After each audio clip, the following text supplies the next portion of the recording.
Okay, quick Brokie update.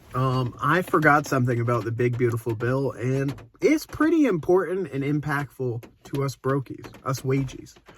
So essentially, they did add a deduction for tips and for overtime. So the overtime deduction is $12,500 for an individual, and 2 times that for a jointly filed return, aka like a married couple. That's pretty huge. The reason why I think that it's not been talked a lot about is, like, not everyone likes all the things he's done. I don't love everything he's done, but this one's good.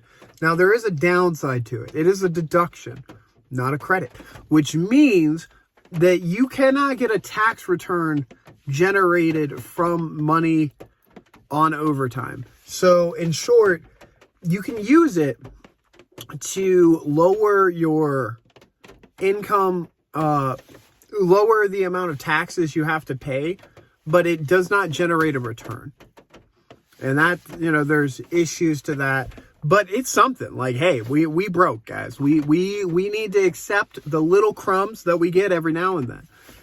Moving on to the second point, we have and it's great, $25,000 deduction on tips. Now, they did add a caveat. They're like, hey, you can't just be lying and saying that your job now started giving tips all of a sudden. It has to be like a job that traditionally gets tips.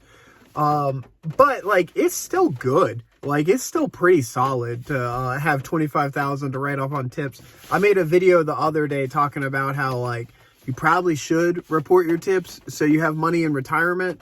Well, this is going to add to that video a little bit, because like $25,000 into tips means that, you can actually build that retirement without like losing a ton of money on reporting those tips.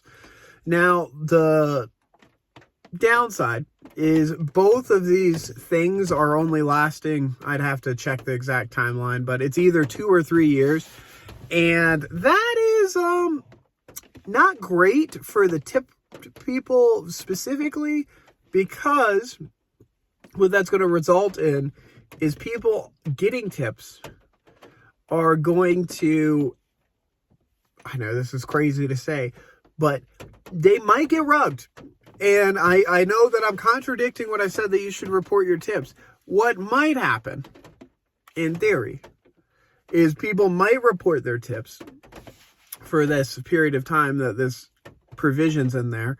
And then after that period of time, be like, oh, I make no tips anymore. Hey, guess what? The IRS is going to audit you. Like, if you had multiple years that you're working the same job, that you got $25,000 in tips, and then after the provision goes away, you don't have any money in tips anymore, guess what? They're not dumb. And they have large language models in the IRS now that will just get you. You're like, they'll find you. So, like, if you start reporting, no, you got to continue reporting, because if you don't, like, they're going to get you. They're going to find you. They're going to come for you.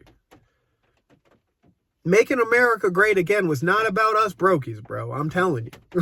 But off the political tangent for a second, I really just wanted to point that out, that, like, getting this news out there that, like, $25,000 for tips deductible, 12.5K for overtime premiums deductible. So it's not like the whole overtime, it's just the premium. So like that half, so because overtime, time and a half, the half is deductible. So like you only get it on that half of value. But it's like, that's still pretty good. Like, and honestly, it feels like it really is a move to get people back in factories, because factories notoriously give a ton of overtime. And, well, overtime plus a premium to get people back in there. That's good. But it's once again, it's only for short term. But I would imagine it's one of the types of like subsidies that I can't imagine that they take away, because the next administration would be looked negatively on if they took it away. And like, yeah, I just don't see it happening. But I will say that, like, you know, with all this going on, there's time to make some money, because with that, they're trying to appease us, because we've been losing all our money because only 90% is being able to be used to offset our gambling losses. Our gambling wins. So, you know, I understand, like, the bill's not all good, but like, there's some good in this for the Brokie. There's just, like, I'm happy to hear there's some good for the Brokie. There's also more negatives I forgot to mention. I'll expand upon it at a different time.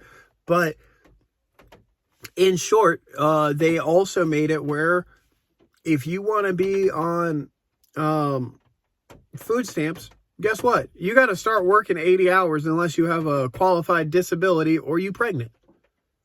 So, that being said, if you stay pregnant, you can stay on food stamps. Now, I'm not telling you to go get pregnant, but you could, in theory, do it. Like, you could get pregnant and get on food stamps. Now, the cost benefit's not there, but like, you could. That's all I'm saying, is a possibility.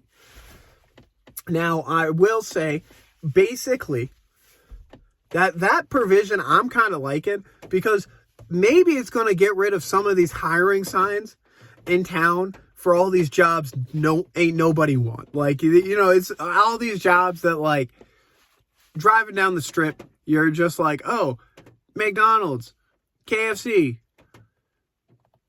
Chick-fil-A, not so much because they pay pretty good. But like everywhere you drive past, every fast food hiring. And it's like, yeah, they're terrible wages, but someone's got to do that job, because like, if we get rid of those jobs, I don't want to go and deal with a robot. Like, they tried that at McDonald's. People protested. They're like, get rid of this TikTok voice. And like, you know, that's all I'm trying to do, is prevent all of this stuff. And I'm going to go ahead and sign out here before I start rambling too much. And the missus is coming anyway. All right. Till next time. See ya, brokies.